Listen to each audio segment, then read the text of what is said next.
Welcome to the Foodie Lounge, presented to you by IndiaInteracts.com and Sulekha.com. Myself, Levin Johnson, and I've got Arjun here to assist me.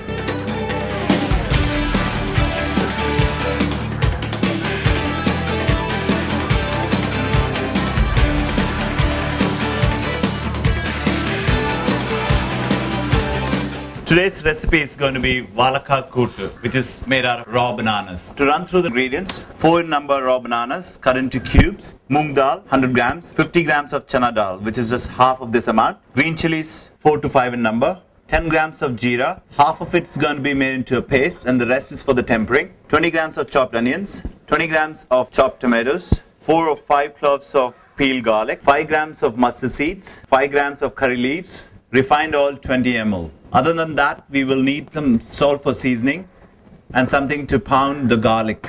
And we have this grated coconut, cumin, and the green chilies needs to be made into a nice coarse paste. So the coarse paste is kept in here. We might need a little bit of cumin here for the tempering. For this recipe for Vazhaka Kootu, you will need a pan like this, a frying pan which you might need to temper, and a dish where all the vegetables, which is the raw banana and the rest of the ingredients, has to be cooked in this, and especially the dal.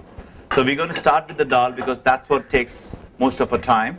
So that's the chana dal and moong dal. Just enough water to cover it. And that's probably going to take up to 20 minutes for the dal to cook. So we're going to get the lid on and let it boil with a little bit of salt in it.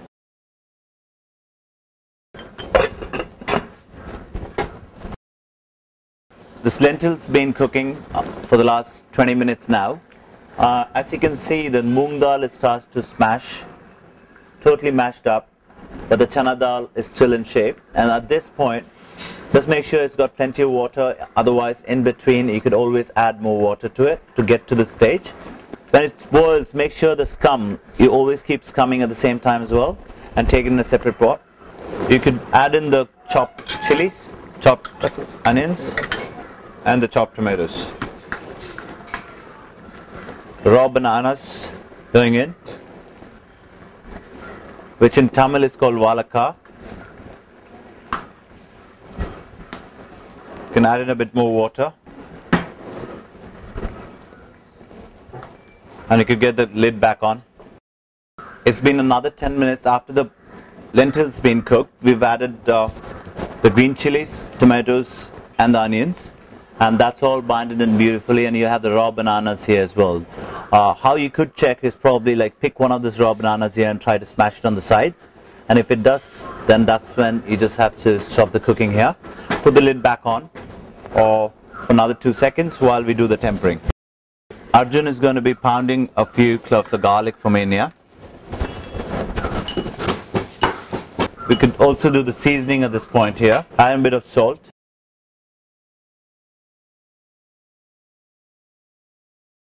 And here we got your pan ready for the tempering. We start off with a bit of refined oil, mustard seeds, cumin, and the curry leaves.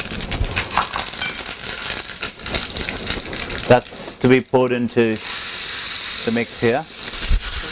And on the same pan, the paste of coconut paste, coconut, cumin, and the green chili paste. You could add in the garlic, chopped garlic, spread it off. Make sure it doesn't stick to the pan. The coconut paste. Gotta keep spreading off until the cumin, the green chilies, and the coconut blends in and cooks off. Just when it starts to stick to the bottom of the pan with constant stirring, it starts to ooze out the oil of the coconut, and that's when it's ready to go into the rest of the dish here. Consistency is very important here, just not too liquidy, and also to make sure once it starts to, the lentil starts to thicken, you have to slow the flame and a good mix. Check for seasoning. Now that you got the consistency right, and after the tempering and of the coconut, green chili, cumin mix been added, it's ready to be served. You could garnish this with a chopped green chilies and the dish is ready. That's the Vazhaka Kootu.